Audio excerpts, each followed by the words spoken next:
Hello, hello, hello. How you guys doing? Just want to make sure you guys can all hear me in the chat. I see somebody posted that there's a football game on, so it might be a little quiet on this particular stream because people are preoccupied, but that's okay. We'll push on regardless. Shout out to everybody locked in. You got betting related, Philip, Trill, Anthony, Chainsaw, Enki, Mike, Francis, Seven Deadly Sins, Dominic A, Manos. All right. So let me just run through what we're going to be talking about today, because there's a few things here on the docket, on the agenda. We're going to be talking about Tank Davis claiming that he's going to retire next year. We'll also talk about Ben Whitaker, who's just given his first interview since the incident against Liam Cameron, where many people believe he quit. So we'll talk about that.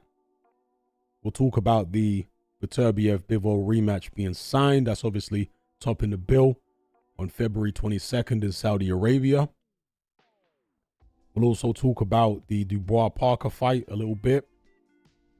We'll talk about Simon Jordan's incredible cop-out with the Usyk Fury rematch. Crazy cop-out. And the main story here is we're going to be talking about whether Tyson Fury is actually hoping, relying maybe, on biased judges helping him against Alexander Usyk. He certainly had biased judges in the first fight. He may have decided that the biased judges are going to get him over the line this time. So let's start with the least interesting story, at least from my perspective, while the chat room fills up. And that is this right here.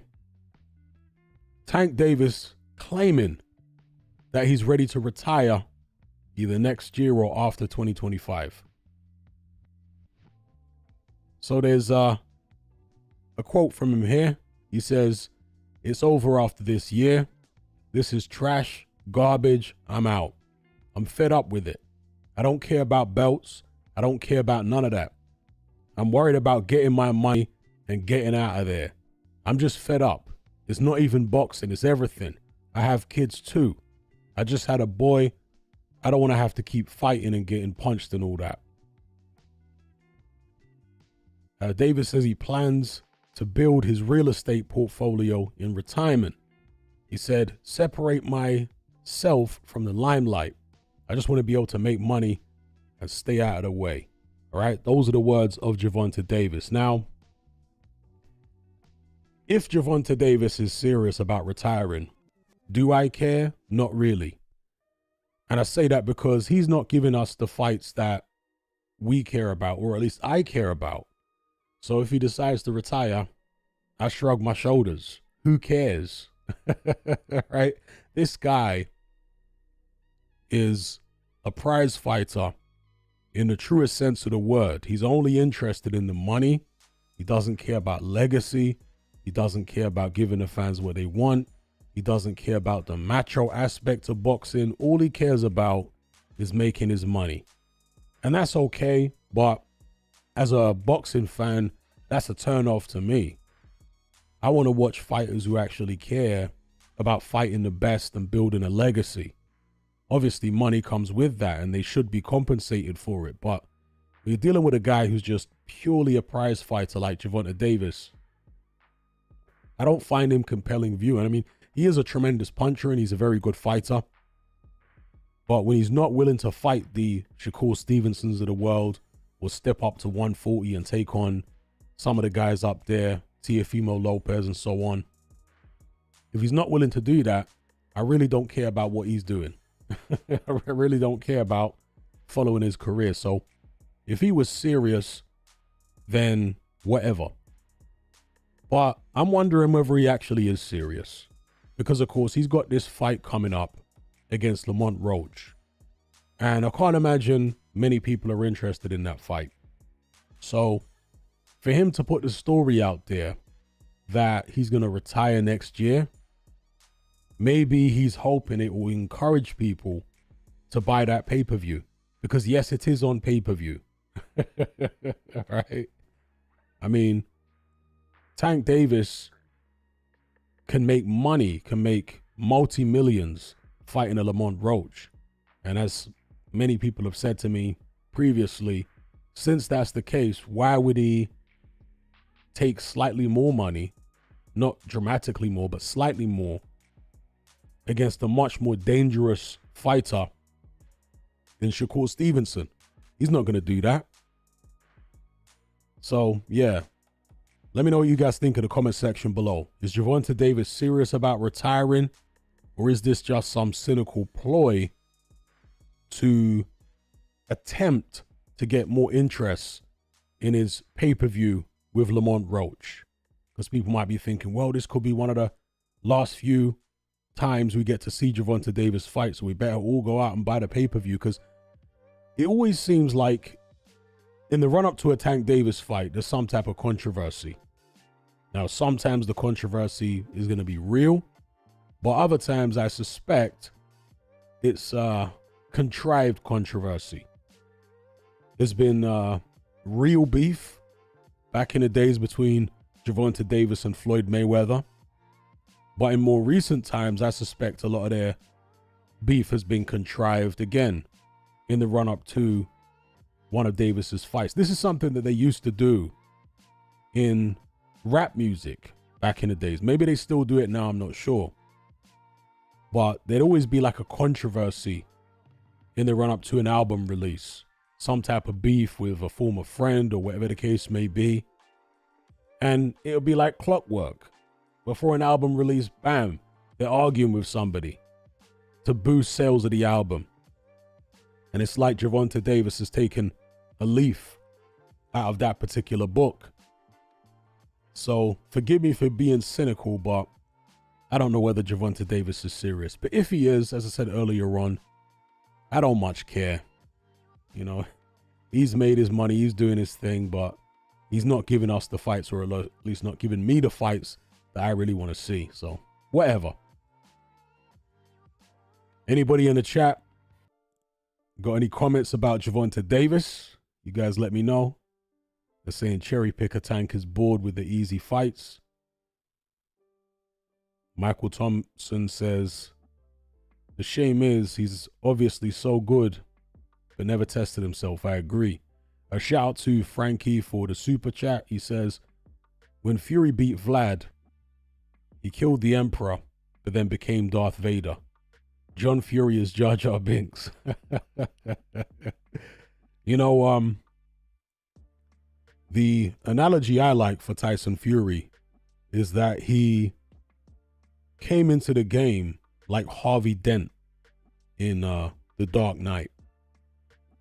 But at this point, well, he's followed Harvey Dent's character arc. Harvey Dent comes in to save Gotham. Tyson Fury came in to save the heavyweight division by beating Vladimir Klitschko. But like Harvey Dent, rather than retiring a hero, he carried on long enough to see himself become the villain. And he's a villain of his own making because of his lies, avoiding fights, gaslighting, and all sorts of other nonsense that Tyson Fury has done over the years. And the public finally cottoned onto it, and they turned against him. He became the villain. He's Harvey Two-Face. That's who Tyson Fury is. He seemed like the knight in shining armor, but then he turned into a two-faced villain. It is what it is. But yeah, as far as Gervonta Davis, not many people seem to care. Aaron says Gervonta will fight Jake Paul for a payday.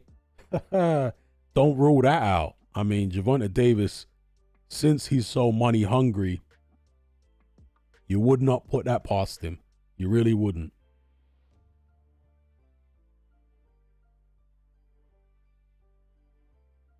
Yeah. Muro's man says, couldn't care less if Tank retires. Man doesn't want to fight anyone anyway. Indeed. I mean, just the other day, he said, why would I fight Shakur Stevenson? He's done nothing in boxing. Man's a 2-weight world champion, Olympic silver medalist. But of course, Tank is talking about from a financial perspective. So again, Tank don't care about fighting the best. He cares about making a check. That's it. A prize fighter in the truest sense of the word. Or truest sense of the term, should I say. Shout out to everybody in the chat. If you could do me a favor and hit that like button. We got 194 concurrent viewers. If we can get at least 100 likes, we will then continue on the live stream. We'll get to some other topics here. I like to try and keep the viewers to likes ratio at around 50%. So if you guys can do me a big favor and just stick a like on this stream, it really helps with visibility. Shout out to everybody joining the stream here. As the football ended, who is playing anyway in the football? Shout out to AAA. Shout out to Ocean Blue. Yeah, we'll get to the trailer. We'll get to the Usyk Fury trailer. We can talk about that.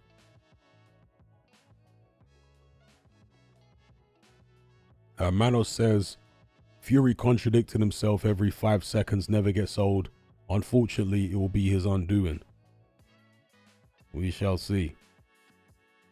All right, we got 201 concurrent viewers. If we can get up to 100 likes, people, we really appreciate it. Then we will proceed with this live stream. We got lots to discuss and talk about.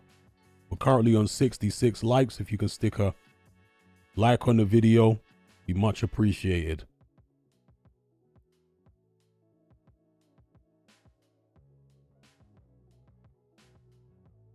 Mike Tyson says, why is no one interested in an Eddie Hearn, Oscar De La Hoya, or Oscar De La Coca fight? I mean, Eddie Hearn was, I don't know whether he was trolling or whether because he was pushing the trolling so far, making out like he was serious about fighting De La Hoya, or he would fight De La Hoya for a certain amount. And it's like, is he actually serious on any level? Because at first he was just blatantly trolling, but then he started getting, dropping the laughter and looking like he actually would fight De La Hoya. I mean, it would be comedy. You couldn't even class that as boxing. You'd class it as just pure comedy. But I'd watch it.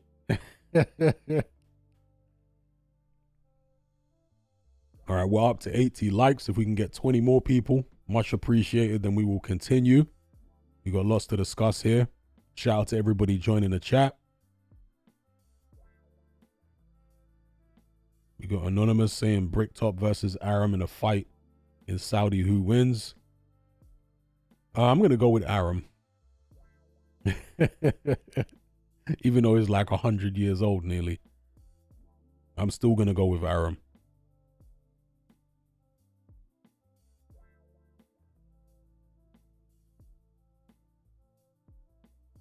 All right, we got 86 likes. If we can get 14 more, we will proceed with this live stream. Got to keep the concurrent viewers to like ratio around 50%. You can get 13 more likes. It really helps the stream get seen. 11 more. Shout out to everybody joining. We got Lee Potts.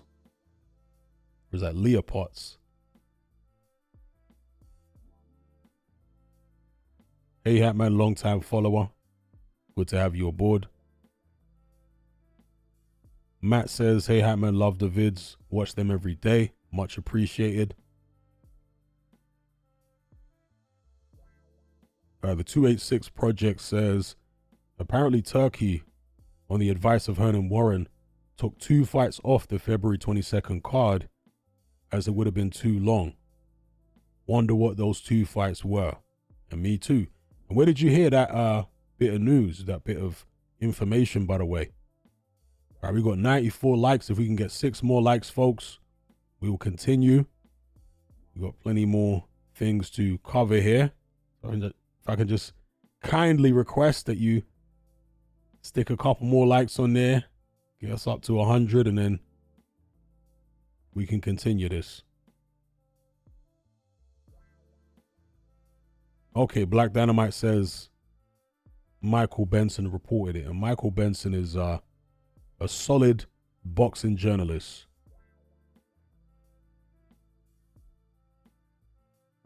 Yes, big up Michael Thompson. All right, we're nearly there, nearly at 100 likes. Just 2 more likes, and we can proceed.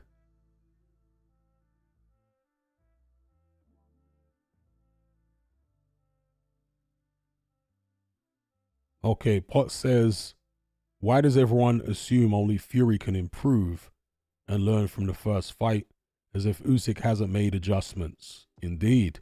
Shout out to Ocean Blue for the super chat. He says, do you think Fury's charismatic charge might go up after retiring? That's a good question, but I'm really not sure, because it depends on how Tyson Fury's career ends, I think. Because at the moment, he's not on good terms with the public, and his reputation will take a long time to repair, or he'll need to do a lot in order to get the public back on his side. So I really think it depends on the way his career plays out from here, as far as whether his charismatic charge might go up after retiring, whether it can recover. And shout out to Ocean Blue for the super chat. What do you think? Do you think his charismatic charge will go up after retiring? Okay, let's move on here to a story I think a lot of you guys will be interested in, those of you who are from the UK at least. And that is Ben Whittaker doing his first interview since that infamous fight with Liam Cameron. So you can see the headline here. He says, my back was nearly breaking. Man thinks he's Mike Tyson. Ben Whittaker hits back at critics as he finally explains how injury that left him in wheelchair occurred in first interview. As soon as I saw that headline, I was like, oh yeah, this will be good. He said, I don't want to start blaming people. It was just a weird thing that happened. It's actually reported by Seconds Out, the interview, excuse me. But it's up on the TalkSport website, but they're giving credit to Seconds Out for the interview. Just want to make that correction. He said, he pushed on me. There was only so much I could take. My back was breaking. So somebody's leaning on you against the ropes, and somehow your back is breaking, or maybe you're leaning back over the ropes. Okay. So is this an admission that he pulled Cameron with him over the ropes? Is that what it is? He goes on to say, I landed on my ankle funny. Of course, there is a lot of stick. Oh, he threw himself over the rope. I'm not Rey Mysterio. This isn't WWE. If I wanted to make up an excuse, I'd say my neck or my back. As in the video, it looked like I landed on it funny. I went straight to the emergency room and had an MRI scan. It showed up an injury. The people around me saw the x-rays. I've done my rehab and now I'm back. When asked if he was willing to prove his case with evidence of the injury, Whittaker added, I went to the Olympics with a torn rotator cuff. I mean, right there, the beginning of his answer shows you that he's not going to provide any evidence. But we'll continue on. I didn't mention it then. It's not the person I am. I don't need to prove to people who don't get in the ring. Most of these people can't get in the ring. I know what happened and I know the injury. I'll come back and beat him up and then move on to the next. All right, those are the words of Ben Whittaker. Unsurprisingly, not willing to provide any evidence of an actual injury. He says he doesn't need to prove anything to people who don't get in the ring. Au contraire, because the people who don't get in the ring, Mr. Whitaker, are the people who ultimately put money in your pocket by tuning in to watch your fights, by buying tickets, so on and so forth. If the public turn against you and they become disinterested in your fights, they don't believe that you're the talent anymore, even if they, whether they like you or dislike you, as long as they believe that you're going to be in big fights and you're going to do things in boxing, they're going to tune in. But, to say that you don't care what the public think, most of them haven't been in the ring, that's a very foolish attitude to take in a sport like boxing, which is a spectator-driven sport. Spectators bring all the money in. So you have to care about what the spectators think to some extent. Now, as far as, whether they think you're a good fighter or not, this, that, and the other, where they would rank you, you can't get too caught up in that, obviously. You have to believe in yourself. If there are skeptics who don't think you can beat this fighter or that fighter, again, you don't necessarily listen to that.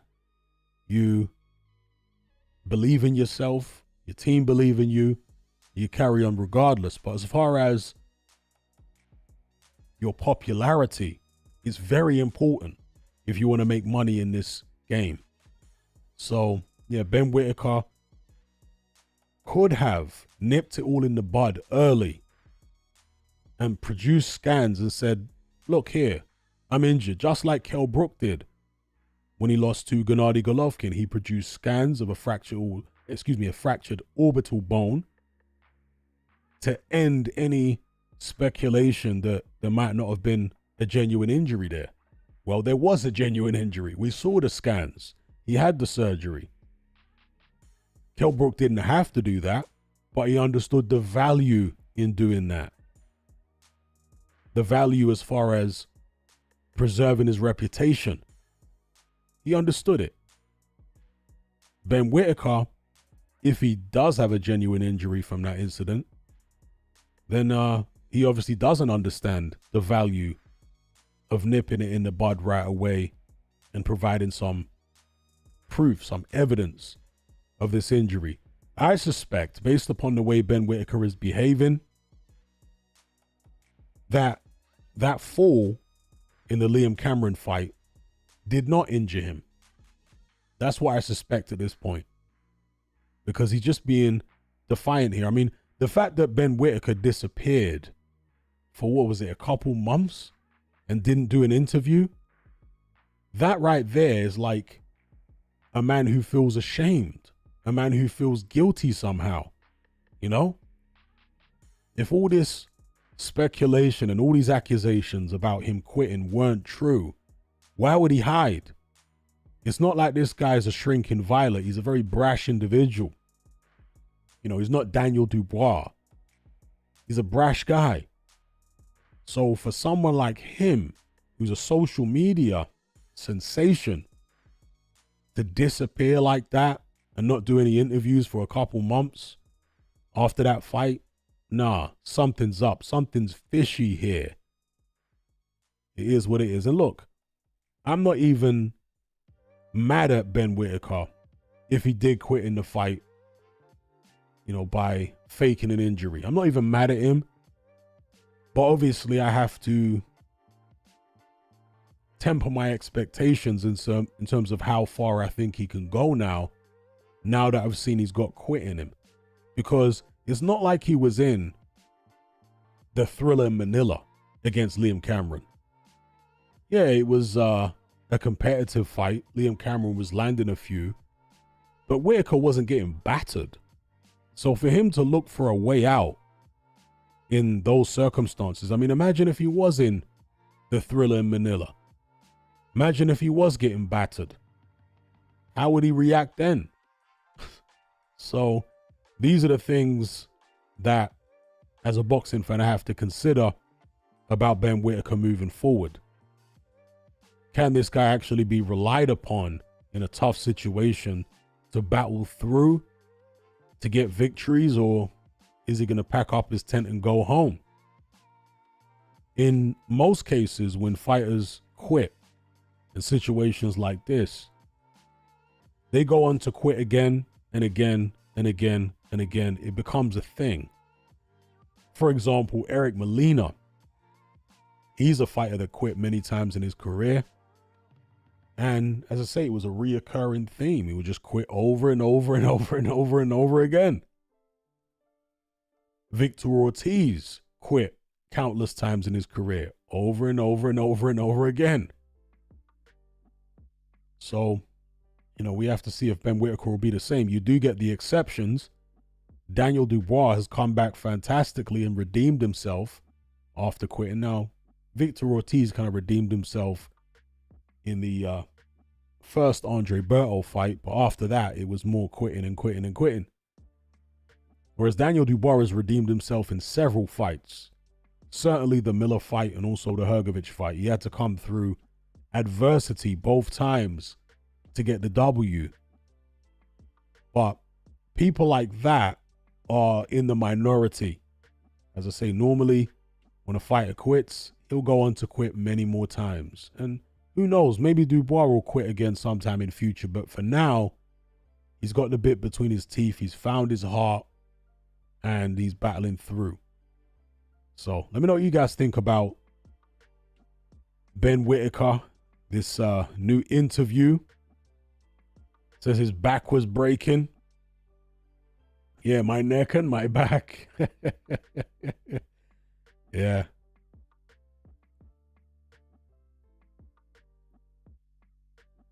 Okay, it's actually up on YouTube, is it? So it's an actual video now. All right, I'll have to check out the video. I thought it was just a written interview. I'll definitely check that out. Pot says, blatant.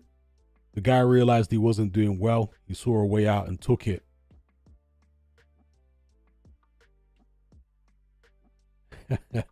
Black Dynamite says at least he didn't get an autopsy like Wilder.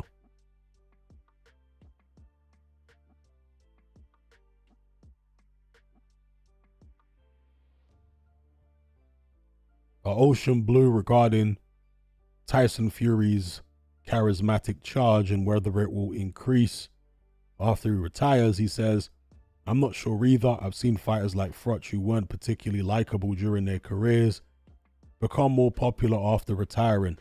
Then again, Froch was never particularly charismatic. Well, Froch actually was popular. When he was beating the likes of Lucien Bute and all that kind of thing, he was popular.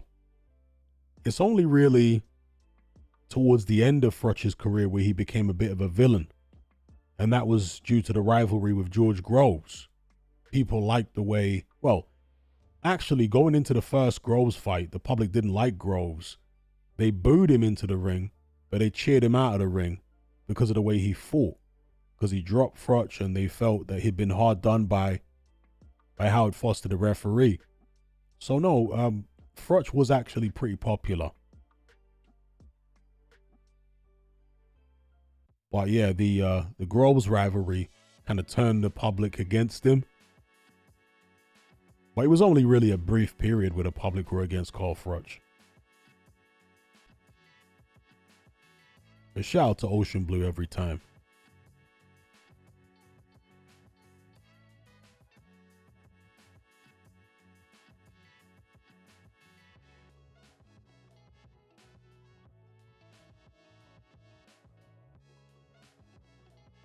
Stewart says maybe Whitaker couldn't spar before the fight. It was a good enough reason for Fury losing.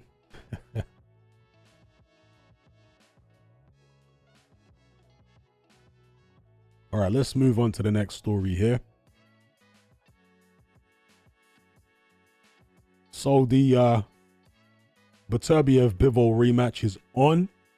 It's topping this incredible February 22nd card in Saudi Arabia. Will it be repeat or revenge? It's surely going to be a super close fight, just like the first one was. These guys are both so technically good.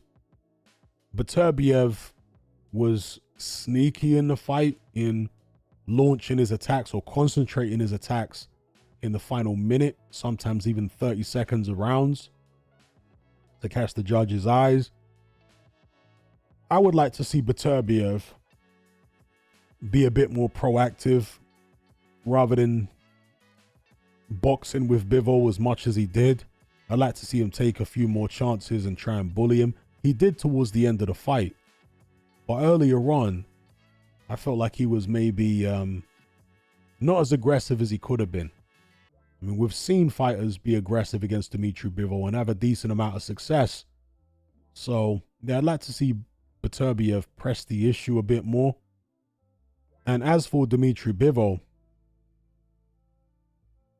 I'm not sure he can do much more than he did in the first fight. It all depends on how Beterbiev fights second time around, in my opinion anyway. If Beterbiev is better, he wins again. If he isn't better or if he's worse, maybe Dmitry Bivol can get it. You know, if it's the same version of Beterbiev next time around and he's made no improvements, then it could easily go to Bivol, because the first fight could have easily gone to Bivol. It was razor close, genuinely razor close. There were so many swing rounds in that fight. It was crazy. So I would probably edge a little bit towards Beterbiev because he did win the first fight. Maybe the judges like that. Some people think that the politics of this situation will favor Bivol because they'll want to do a trilogy. I'm not sure about that because I don't think these two guys are that popular. It's not like the whole boxing, well, let me not even see the whole boxing world. It's not like casual fans are clamoring to see this fight again. It was very much a purist fight. So, yeah, I'm not sure that the boxing establishment would conspire to make sure Bivol wins the second fight just so they can do a rubber match. I'm not sure that will happen. I suspect that, you know, unless the fight here is a draw and a genuine draw, then I suspect this will be the end of the rivalry. And that's what I want, by the way. I don't want this to carry on any longer than this second fight. Let's establish who the best is at 175 and then move on. Let the champion defend, or maybe retires if it's Beterbiev. The guy's nearly 40 years of age. He can't go on forever. But let me know what you guys think in the chat about this Artur Beterbiev-Dmitry Bivol rematch. How do you guys see it going? Francis says Beterbiev likely stops Bivol in the rematch. Okay.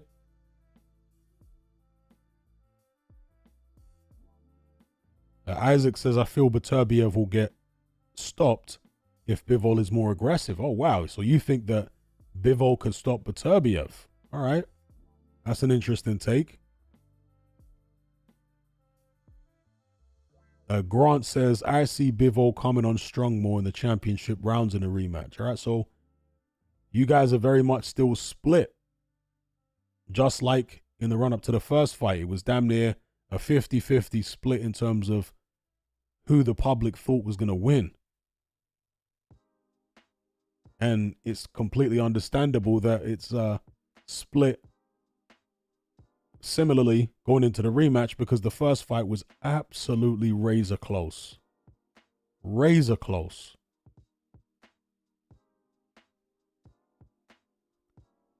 Deep Random Thinker says Usyk versus Beterbiev is the next super fight.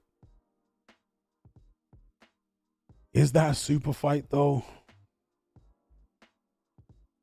You know, in the minds of hardcore boxing fans, it would be a popular matchup, but as far as the wider public, I don't think they would see that as a super fight. Black Dynamite says Usyk is too big. I agree.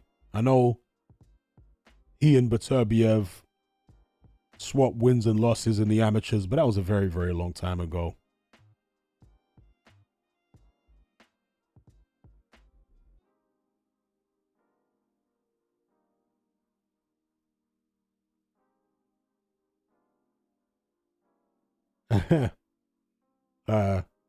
Jamie says Beterbiev fell off. He's chasing Jake Paul. Yeah, the fascination that some of these top fighters have with Jake Paul is a little concerning. Daniel Dubois calling him out in a DM.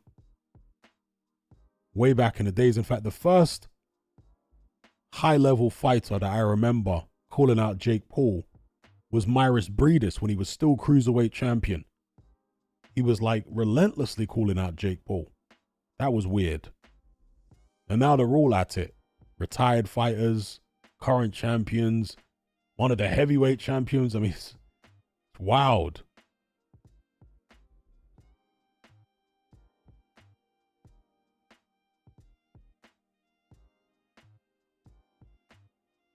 Michael says Usyk retirement after Fury either way. He's done amazingly. Black Dynamite says Breedis with his Super Mario costume. Yep.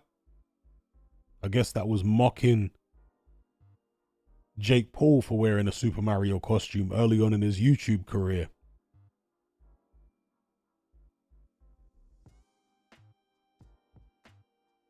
Shout out to Devin in the chat. He says, maybe Beterbiev just called Jake Paul out so Jake Paul can respond and get people to talk about him. Get his name to the casuals to get them to watch Bivol rematch. Very, very good comment. It could well just be that.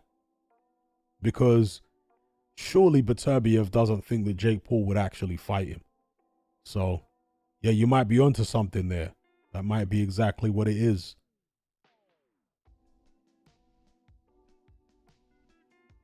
Just getting Jake Paul to retweet Beterbiev so his fans start looking at Beterbiev and thinking, okay, who's this guy? Right, let's move on to the next story here. I have talked about this in recent live streams and I think a recent video. I think I did a video about this. Daniel Dubois versus Joseph Parker. So to recap my thoughts on this fight, I think Daniel Dubois is going to win this one. I want to say by late stoppage. I reckon Parker, and if not late stoppage, then comfortably on points. I think Parker is more physically and mentally durable than Anthony Joshua. So I don't anticipate that he'll get stopped as quickly as AJ did, or he'll be on the floor as many times as AJ was, at least not in the early going. If he does start hitting the deck, I reckon it will be later on. A lot of people think this is going to be a really good fight, or it is a really good fight. I mean, Parker's coming off 2 good wins, but when you check it deeply, both of those fights were against guys who were, 40 years of age? Wilder was nearly 40. Zhang was actually in his 40s. Wilder completely washed. Zhang not washed at all, but you know, he's a guy with terrible stamina. Tremendous punching power, but terrible stamina. And so if you can make it out the early rounds against Zhang, then, you know, as long as you got your movement, you got legs, bit of speed, then it's not an impossible obstacle to overcome at all. Zhang is very beatable in the second half of a fight. Again, if you've got the legs to move and what have you. The only exception I would say would be in that Filip Hrgović fight where he actually had his moments in the final third. He did fade in, I think, the final 2 rounds, but up until at least the 9th, 10th, he was still very dangerous in there with Zhilei Zhang. But generally, yeah, Zhang has got pretty poor stamina, and he faded shockingly in the Joseph Parker fight. I mean, one of the worst cases of a fighter fading I've ever seen. It was almost as bad as when he faded against Jerry Forrest. And he actually started getting punched up against Forrest in the late rounds. Looked like Zhang was holding on for dear life. So, as impressive as Joseph Parker's performances were, more so on paper, because it's not like they were exciting fights, I don't think either of those fights is really gonna, well, I was gonna say they won't hold him in good stead against Daniel Dubois, but they will in terms of being ready to get hit hard, because Zhilei Zhang hits incredibly hard. I don't think Zhang or should I say, I don't think Dubois can match Zhilei Zhang's power. So I don't think Dubois is going to shock Joseph Parker with his power in there at all. But what Daniel Dubois does have is youth. He's got aggression. He's got foot speed. His hand speed looked improved to me in the AJ fight. He looks sharper with his hands than he has been in recent times. And Joseph Parker's a guy who can be roughhoused successfully. We saw that when he fought Dylan White. I haven't seen Joseph Parker against a high-level heavyweight come through a dogfight before and win. If somebody drags him into the trenches, you know, and he's relatively good at avoiding being dragged into the trenches, but whenever somebody does drag him into the trenches, like Dylan White did, like Joe Joyce did, Joseph Parker doesn't come out on top. And I think Daniel Dubois will drag him into the trenches. It might take a few rounds because, you know, maybe Parker wants to move. And by the way, if Parker comes in heavy, and apparently he's been walking around heavy, he's put muscle on, he's trying to have more punching power and what have you. If he comes in heavy, then I think Dubois stops him earlier. But if Joseph Parker comes in nice and light, and he's going to give Daniel Dubois some movement, then maybe he lasts until the 8th or the 9th before succumbing to Daniel Dubois' pressure. You know, we'll see. One thing I will say, though, is I think Dubois can become a bit predictable in fights. And a guy like Parker is very experienced. He's been in there with a lot of different guys, a lot of different styles. If he can start to read Daniel Dubois' attacks and defend accordingly, then maybe he can make it awkward for him. You know, I always remember when Daniel Dubois fought Kevin Johnson back in the days. And this was the Kevin Johnson who'd come out of retirement, who'd previously been knocked out in 2 rounds by Anthony Joshua. And yet somehow he went the distance with Daniel Dubois. And I was impressed with Dubois' work rate that night and his stamina, and I said so in my post-fight video. But the fact he couldn't get Kevin Johnson out of there when AJ knocked him out in 2 rounds, for me, was symptomatic of a guy who lacked a little bit of creativity. He couldn't adjust to Kevin Johnson's defense in there. He just couldn't. I'm sure he had the power. He always had the power to get Johnson out of there, but he couldn't land clean enough to do so. Kevin Johnson started reading Dubois, being able to, roll with the shots that he was throwing.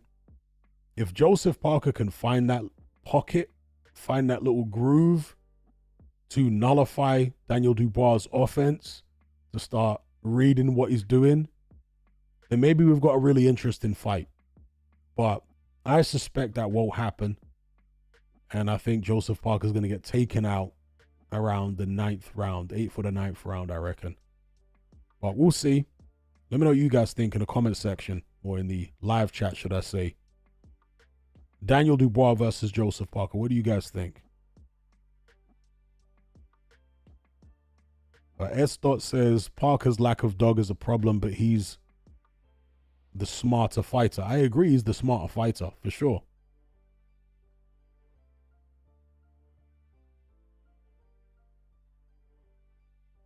S.A. says, Parker's got a better chin than AJ and has fought at a higher level than Hrgovic. One of the best resumes at heavyweight. For sure.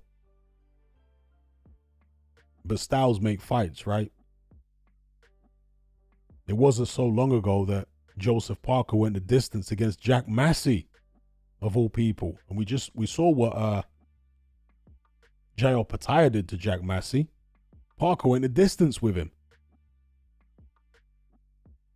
And Massey had success in that fight.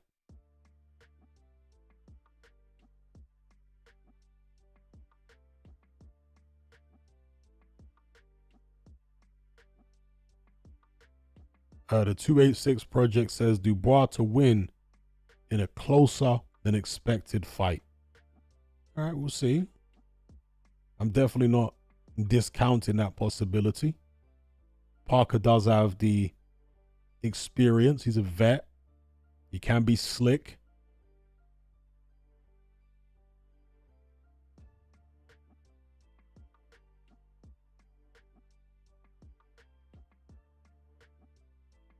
Aaron says Parker arguably lost the first Chisora fight. Yep, I remember that.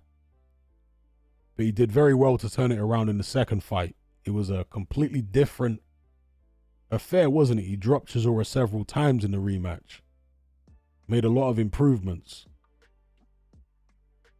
But the first fight, he was down within, what was it? The first 30 seconds. Big overhand right from Derek Chisora. Isaac says, no one think Parker can stop Dubois. He could. I mean, Alexander Usyk stopped him, right? Joe Joyce stopped him. And on neither occasion was Dubois out of it, like seriously concussed. It's like he got mentally broken down. So it's a matter of imposing your will on Daniel Dubois. And Dubois can be reckless in exchanges. He will leave his chin hanging out. So if you're willing to trade with him, and it's dangerous because you got to have a good chin yourself. If you're willing to trade with him, you can catch him in those exchanges clean. But Joseph Parker doesn't really like to exchange generally. He has exchanged in certain fights, but generally he doesn't like doing that. He likes to let you throw your shots, then he'll throw his, and you throw yours, he'll throw his. He doesn't like to punch with you a lot. He's a bit like AJ in that respect. You know, AJ don't like exchanging. Parker don't really like exchanging.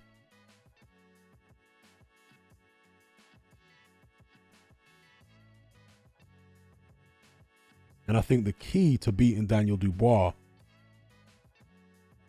if you're Joseph Parker at least, is to exchange.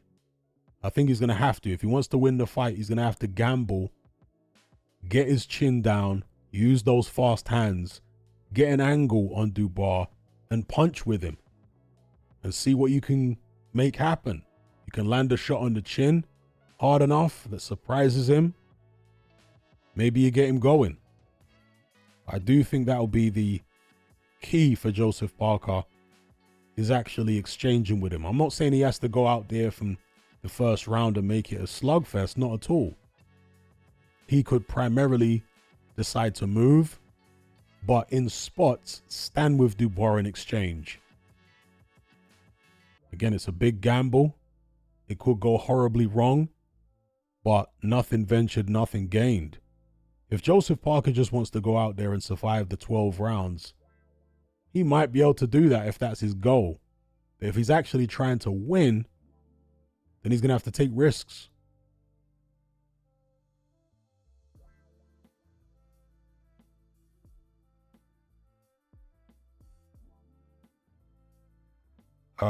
Perry says, I think he should outbox Dubois, make him frustrated, and don't let Dubois get any momentum. Yeah, but I'm just not sure that Joseph Parker will be able to do that. It's not like he's got the height and reach on Dubois. You know, Dubois, I think, has got a longer reach than Parker, and he's slightly taller, and he's got quick feet himself. So I'm not sure how successful Parker would be trying to outbox Daniel Dubois. Dubois is relentless. He's very, very fit. He throws loads of punches. He can turn up the heat late in a fight, as we saw against Jarrell Miller. So I'm not sure Parker will be able to keep Daniel Dubois off, to be honest. Not over the long haul. I mean, we saw Parker get taken out late by Joe Joyce. A guy as slow as that. Daniel Dubois is so much faster than Joyce, even though he lost to Joyce, right? Styles make fights. But he's so much faster than Joyce. He can close the distance a lot quicker. He's got that ramrod jab, which I think will be hitting Joseph Parker all over the place. And, you know, as somebody alluded to earlier on, it's Parker's lack of dog that concerns me for him. You know, if he's going to beat Daniel Dubois, he's going to need to show some real meanness in there, I think. He's going to have to beat the fight out of him. I don't see Parker just managing to finesse Dubois for 12 rounds. I can't see it. I think at some point he's going to have to win his respect from Dubois. And that will necessarily involve trading with him in spots to buzz him, to hurt him, to make him cautious, to buy himself some space.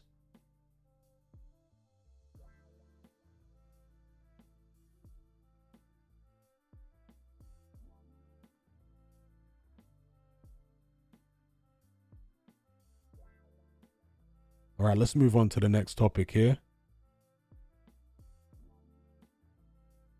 And that is Simon Jordan with the worst cop-out I think I've ever seen. And the first time he made this, he did this cop-out thing, it was with Duke McKenzie on Simon Jordan's podcast. Well, not with Duke McKenzie. He was debating with Duke McKenzie, but the person who joined him with the cop-out was Spencer Oliver. You know, there was a character, I think it was on the Fast Show. Was it the Fast Show or was it Harry Enfield and Chums? I think it was the Fast Show. And there was this one character who, you know, used to be in the pub and he used to, you know, be hanging around with other people. And he never had an opinion of his own. So he would come out and express an opinion, but then somebody would tell him, oh, that's not right. This, that, and the other. And he would instantly change his mind. And then the other person, you know, another person standing next to him would then come with a different opinion and then he'd agree with them. So the guy was just agreeing with everyone's opinions, even though they contradicted each other. And that's how Spencer Oliver is a lot of the time. He's not the sharpest tool in the box. But anyway, when they were debating with Duke McKenzie about the Usyk Fury rematch, Simon Jordan did the ultimate cop-out and he said, look, if Fury loses to Usyk, then it shows that Fury's no longer at his best. But if Fury's at his best, he wins the fight. So basically, Simon Jordan can't get his prediction wrong then. Because he's saying, yeah, Fury will win if he's at his best, but if he's not, he'll lose. And he reiterated that same nonsense in this video the other day, where he was talking to Adam Smith. All right, so this is the thumbnail of the video. Adam Smith said, never seen anything like it. He's talking about Usyk, said he's relentless. And Simon Jordan once again here said, there was no indication that Tyson Fury was on the decline before the Ngannou fight. And nobody was saying that Fury was on the decline then. So he's basically justifying why he picked Fury first time around. Now, I don't think he should really have to justify it because at the end of the day, Tyson Fury is a very talented fighter, a very good fighter.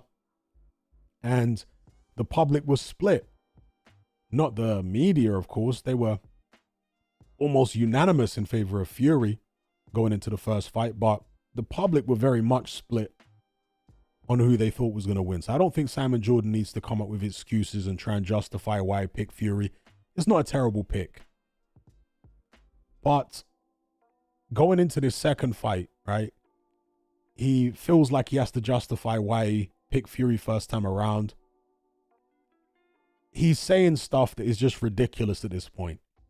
He's saying that maybe Fury didn't take the fight as seriously as he should. Again, the guy came in at his lightest weight for 5 years. That doesn't happen unless you're taking a fight mega serious. So, you know, Simon Jordan, again, is trying to make an excuse for thinking that Fury was still at his best. He says there was no indication that Fury was on the slide when he fought Derek Chisora and Dylan White. Those two guys are plodders. I said on numerous occasions, countless occasions, in the run-up to the first fight, that Tyson Fury is not the same fighter anymore. You didn't need to see the Ngannou fight to be able to tell that. It was clear he wasn't the same fighter anymore. He wasn't as quick as he used to be. Not as athletic as he used to be. You know, I did a video on Patreon where I was comparing Tyson Fury in the Chisora fight and in the White fight to the version of Tyson Fury who fought Otto Wallin. And it's actually night and day. The Wallin fight is seen as a poor performance by Tyson Fury, but from a physical perspective, Fury was so much faster in the Otto Wallin fight than he was against Dillian Whyte or Derek Chisora. It was startling, actually, if you go back and compare the Fury who fought Chisora the third time and Dillian Whyte to the Fury who fought Otto Wallin. So to me, it was clear as day. And many of us, I mean, even Duke McKenzie on TalkSport before the first fight was saying Tyson Fury's not the same anymore. So Simon Jordan's obviously just embarrassed that he didn't see it when many other people did. And that's why he's coming out with all this stuff. Oh, nobody could see. No, plenty of us could see that Tyson Fury wasn't the same. Plenty of us could see it, even before the Ngannou fight. Now, with that being said, Alexander Usyk, in my opinion, is not at his best anymore either. The guy's pushing 40. How many fighters with such an extensive amateur background and, you know, having been in so many top-level professional fights would still be at their best at the age of, you know, nearly 38? So Usyk is not at his best anymore. I think Usyk's peak at heavyweight was the first AJ fight. He hasn't performed that well since. He's performed very well, don't get it twisted. He's still a fantastic fighter, but I think that first AJ fight was his peak at heavyweight. And due to the fact that he does look after himself and has always looked after himself, he's a pure athlete, his physical deterioration hasn't been as rapid as Tyson Fury's has been. And Fury himself is still a very good fighter. You know, in the Usyk fight, he was much improved over the Fury we've seen the past few years. It wasn't good enough to get the victory, but he was still much improved. But he's obviously not the man that he used to be. So why Simon Jordan is saying, oh yeah, Fury will win if he's at his best, it's a ridiculous thing to say. Fury's never going to be at his best again. The same way Usyk's never going to be at his best again. They've both past that at this stage. Okay? Well, Simon Jordan just didn't assess Fury very well. He didn't take into account the fact that Fury's been fighting plodders for years and years and years. I mean, if you don't want to say that Deontay Wilder's a plodder, he's at least got 2 left feet. So there was nothing there that was going to prepare Tyson Fury for the skill and the coordination and the speed and the ring IQ, the accuracy, the fitness. There was nothing in the Wilder fights, Derek Chisora fight, or Dillian Whyte fight that will prepare him for Usyk. And certainly not Francis Ngannou. You know, he's not going to prepare Tyson Fury for Usyk. So how all of this stuff went over Simon Jordan's head in the run-up to the first fight is anyone's guess. You know, if you pick people or you end up fighting people who are tailor-made for you stylistically, then yeah, you're going to look good. But you could still see that Tyson Fury's movement wasn't as fast in those fights as it was a few years prior. You could still see that his body was aging. You know, Tyson Fury's body has aged so dramatically. Go and look at Tyson Fury's physique in the second Wilder fight, and then compare it to his physique in the third Chisora fight or the Dillian Whyte fight. He's massively deteriorated. You know, he doesn't live the life contrary to what Frank Warren claims. Anyway, now we'll get on to the main subject of this live stream. And that is the seeming hope of Tyson Fury that the judges are going to help him again in this Alexander Usyk rematch. Now, why do I say this? Well, for those of you who have seen the face-off here between Alexander Usyk and Tyson Fury, and by the way, did you notice the way that they sat Fury on the left as if he was the champion? Generally, when they do these face-offs, the champion will sit on the left. And that's where they put Tyson Fury. So even though, and never mind what Fury's got in his hoodie there, it says Fury Usyk rather than Usyk Fury. Most of the graphics now say Usyk Fury rather than Fury Usyk. But they couldn't help but put Tyson Fury on the left to make out as though, subliminally, he's the champion. Tyson Fury in this face-off started getting belligerent. He started getting loud. He started saying that Usyk's going to get it in the rematch, this, that, and the other. Now, previously, Tyson Fury had said that he was going to go for a knockout in this rematch. He acted like he needed a knockout to win. You guys remember him saying that? But in this face-off, he's saying, no. I don't need the knockout. I just need to be a bit more focused and box on the back foot, same as first time around. And I should get the win. It was a split decision first time. So yeah, a little less messing around the second time and I'll get it done. With Tyson Fury, you can never tell whether he's being serious or playing some type of mind game. But if we take what Tyson Fury said there at face value, then he's in real trouble. Because I've said many times that Tyson Fury's showboating on the back foot is actually what made the public think that the fight was closer than it actually was. Because that showboating distracts from the work that Usyk is doing, the punches he's landing, and it accentuates the punches that Tyson Fury lands. There's an alternative punch counting service, if we can call them that, to CompuBox. I forget what they're called now, but they did the punch counting for TNT Sports in the first Usyk Fury fight. And I think they used some type of AI, but it may be more accurate than CompuBox because it's analyzing the video footage from many different angles, as I understand it, rather than just three old guys at ringside pushing buttons, which is what CompuBox is. And their stats were far more wide in favor of Alexander Usyk in terms of high impact punches. And there's absolutely no doubt whatsoever that Alexander Usyk landed way more clean, hard shots than Tyson Fury did over the course of 12 rounds. It wasn't even close. Think about it, folks. Look at the slideshow on screen right here. Look at how many clean shots Usyk landed. And then think to yourself, how many clean shots did Tyson Fury land? Like big, clean power shots like this. How many did Fury land in the whole fight?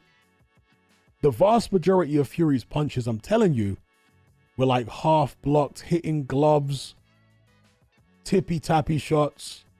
In terms of real good, solid power shots, Tyson Fury landed what, maybe 5 in the whole fight? And some of them were to the body rather than the head. Whereas Usyk landed countless clean shots to the head. But Tyson Fury was so good at bamboozling people with his body language and his showboating that he had people thinking it was like not only razor close, many people thought Tyson Fury won. It baffles me that there are people out there who think that Tyson Fury swept like the first 6 or 7 rounds. I mean, what brand of crack are you smoking? Crazy. Yeah, Tyson Fury didn't win the first 3 rounds. You might, if you were generous, you'd give him one of the first 3 rounds. But Usyk won at least 2 of them. So anyway, if Tyson Fury plans to box the same way as he did in the first fight, but do less showboating, then I think he's going to be in more trouble. Because, as I say, the showboating helped him in the eyes of the public, the way they scored it, perhaps in the eyes of the judges too. And it also gave him a little bit of respite here and there. Because there were moments early on in the fight when Tyson Fury started showboating and Alexander Usyk stood off him and gave him breathing space. And that's what Tyson Fury wants. That's one of the reasons he does the showboating. One is to convince people he's doing better than he actually is, and to take the play away from Usyk in terms of the viewer perception. But another reason is to try and get little breathers here and there, because he's used to getting breathers. And Usyk, as the fight progressed, obviously, wasn't allowing him to have those breathers. So if Tyson Fury does no showboating in the rematch, where's he going to get his breathers from? Do you know what I mean? So I think he'll do worse if he's really going to box on the back foot, and he looks heavier to me than he was in the first fight. If it's just going to be back foot stuff with no showboating, I think he'll get stopped, to be honest. Now, of course, he does have a punch himself. I spoke in the run-up to the first fight about Tyson Fury. If he's going to box on the back foot, he's going to be looking for the uppercut to the head and the body. I mentioned that specifically. Watch out for Tyson Fury's uppercut to the head and body. He'll be looking to walk Usyk onto that. And of course, that's what we saw in those middle rounds. Tyson Fury's best counterpunch has always been the right uppercut. He's been successful with that shot for years, you know, particularly against shorter fighters. So, yeah, Fury, if he lands a big random shot out of the blue, yeah, he can hurt Usyk. He can stop Usyk if he lands the right shot. But the reverse is also true. Usyk can stop him if he lands the right shot at any time. It's heavyweight boxing at the end of the day. You can't count anybody out at this level. Either guy is capable of winning. But if we're talking about probabilities, then as I say, if Fury decides to box on the back foot and he's heavier and he's not going to do all the showboating, I think the most likely probability is Usyk actually stops him, because he's not going to be any less fit than he was the first time. He's not going to be any slower. And he knows he can hurt Tyson Fury now. Everybody's bizarrely talking about Tyson Fury gaining so much confidence from the first fight as if he didn't lose. No, Usyk won the fight. So whatever confidence you think Fury might have gained, and I'm not sure he would have gained much, if any, but let's just, for the sake of argument, say he did gain some confidence somehow from the first fight. Well, surely Usyk would have gained even more than Fury did, because he won it. And he won it by pushing the fight against a much bigger man.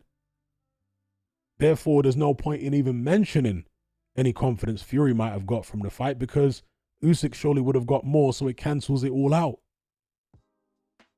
So, yeah, Fury, if he was being serious in the face-off and he plans to box that way, then he must be hoping that the judges do him a favor again. Because as far as I'm concerned, the judges were biased in his favor first time around.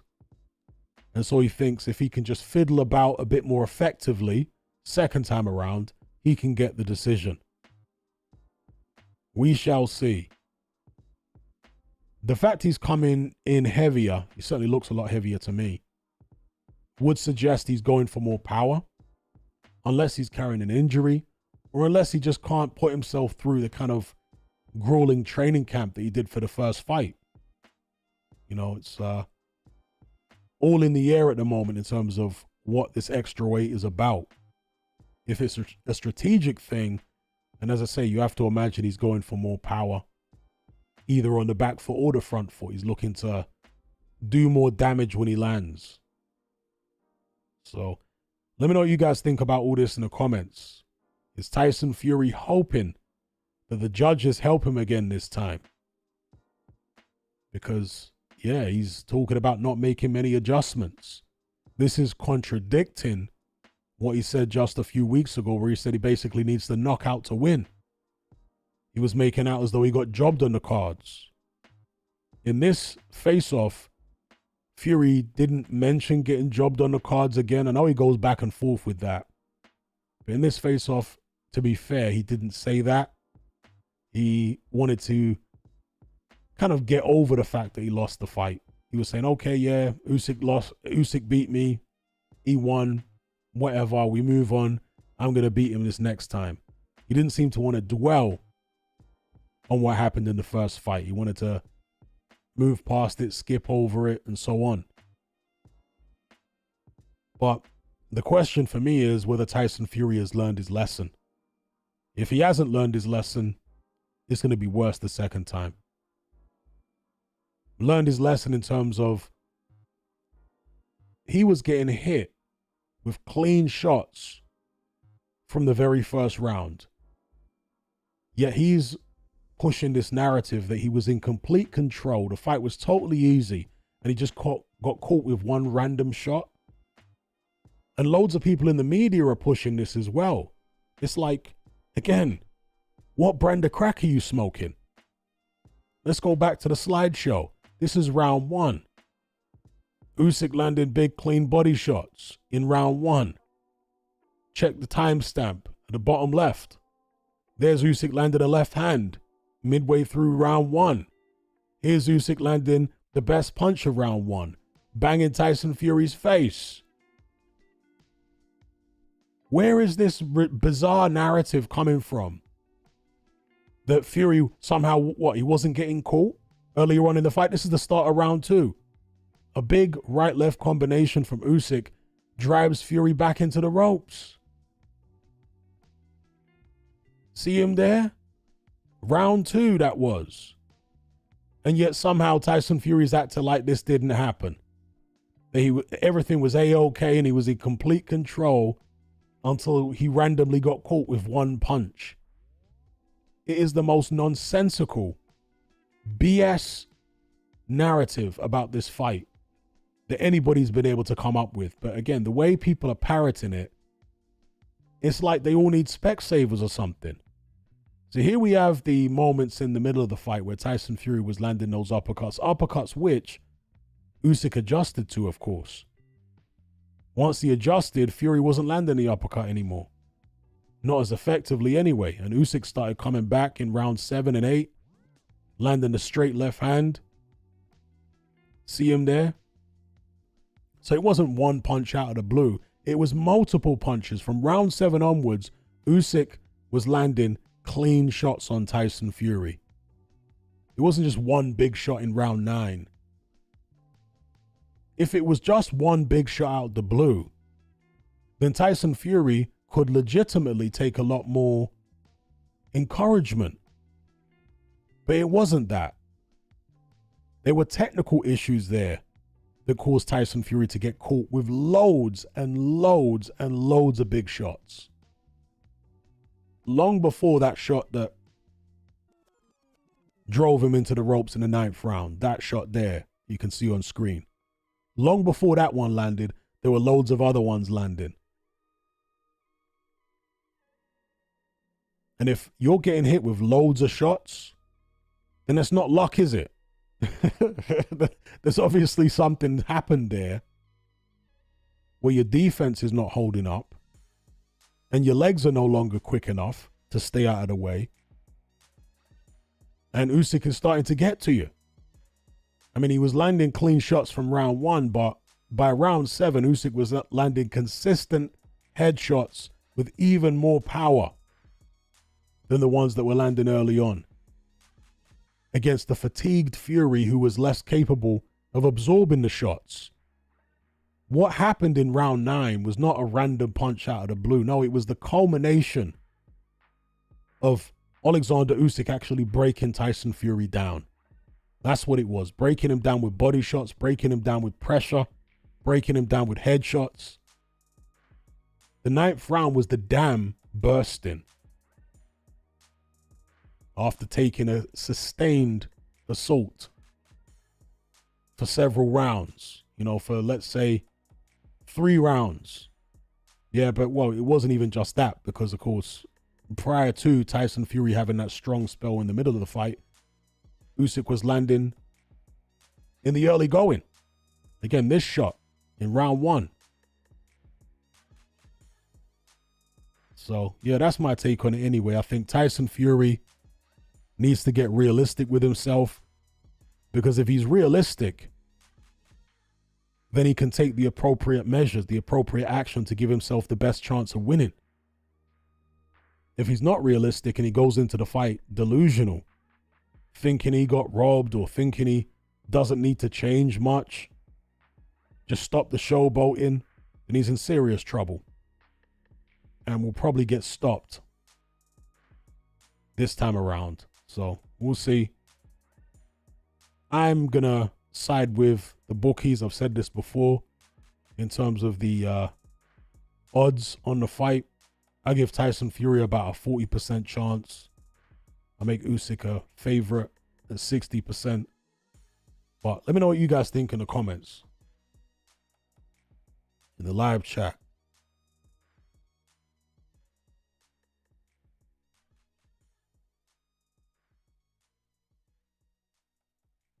Is Fury hoping the judges help him out? Will the judges help him out? What strategy is Tyson Fury going to use?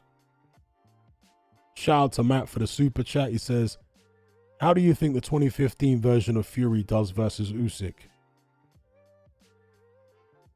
If you're talking about the 2015 version of Fury against this version of Usyk,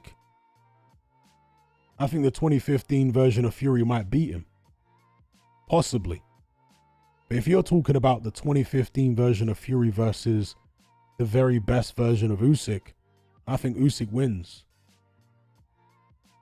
Let's say the Usyk who fought AJ the first time, I think he beats any version of Tyson Fury personally. But yeah, 2015 Fury versus the current version of Usyk, I might lean towards Fury.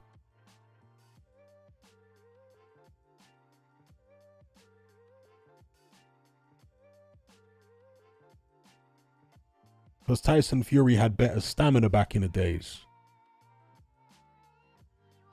when he was a younger man.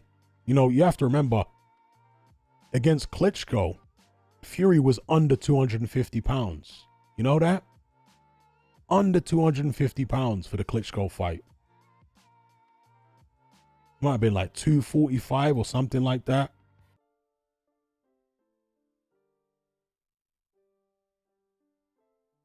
Isaac says, so you pick Prime Usyk to beat Prime Fury? Yes, I do.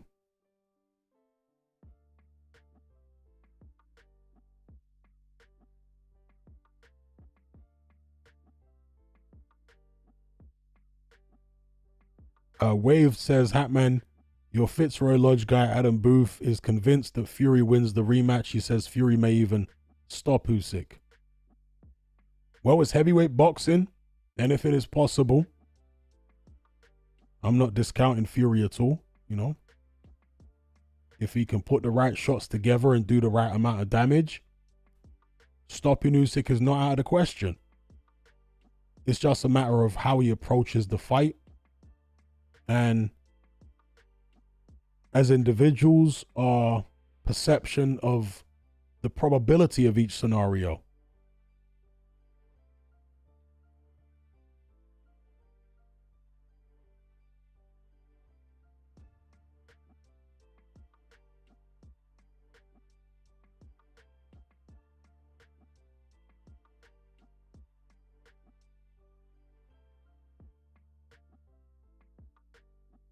I do think that Tyson Fury has managed to hypnotize most of the British trainers. They seem totally in love with Tyson Fury somehow.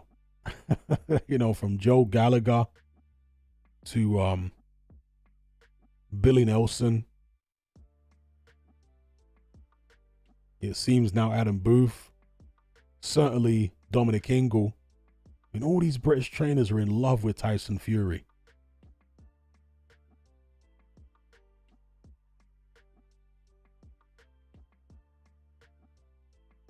Yeah, Malignaggi.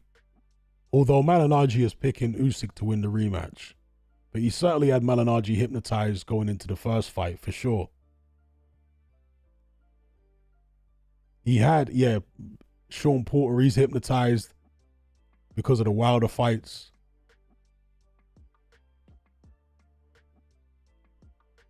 But, you know, Teddy Atlas, I have to acknowledge something that he said in the run-up to the first fight, which I don't think anyone else was saying, which was that he, before the first fight, said that Usyk can actually win the fight from the inside. So he doesn't have to be at long range or even mid-range, but he can take it to Fury on the inside and actually win the fight that way. And if you look at that 9th round, that was, or at least some of that round, was actually fought on the inside, where Fury and Usyk were standing and they were trading off big shots, and Usyk got the better of it. And that's something that Teddy Atlas said would happen. He said if they end up trading off on the inside, Usyk's going to get the better of it because he's got better defense on the inside. He knows how to protect himself, and he's just smarter on the inside than Fury is. And he said that Fury really has never learned how to fight on the inside properly. Yeah, he can fight on the inside, and he did fight on the inside against Deontay Wilder, but Wilder has no inside game at all. So you don't need to be an amazing inside fighter to get the better of Wilder on the inside. And yeah, Teddy Atlas pointed out that Fury has all sorts of flaws in close. And if Usyk can get him there, if he can drag him into an up-close battle, then he might be able to hurt Fury, dominate him up close, and maybe even take him out. As I say, Teddy Atlas was the only guy that I recall saying that.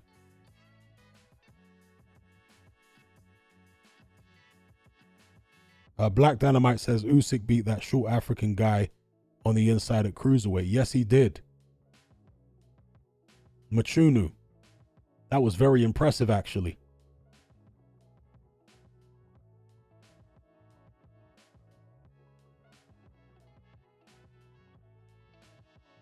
All right, peeps, I'm going to leave this live stream right here. I appreciate all you guys. Shout out to everybody for tuning in once again. Special shout out to everybody who donated via Super Chat. So yeah, I'm going to bring this one to an end. Hopefully you guys enjoyed it. And I'll catch you on the next one, which will be soon. So yeah, stay tuned for that. Over and out.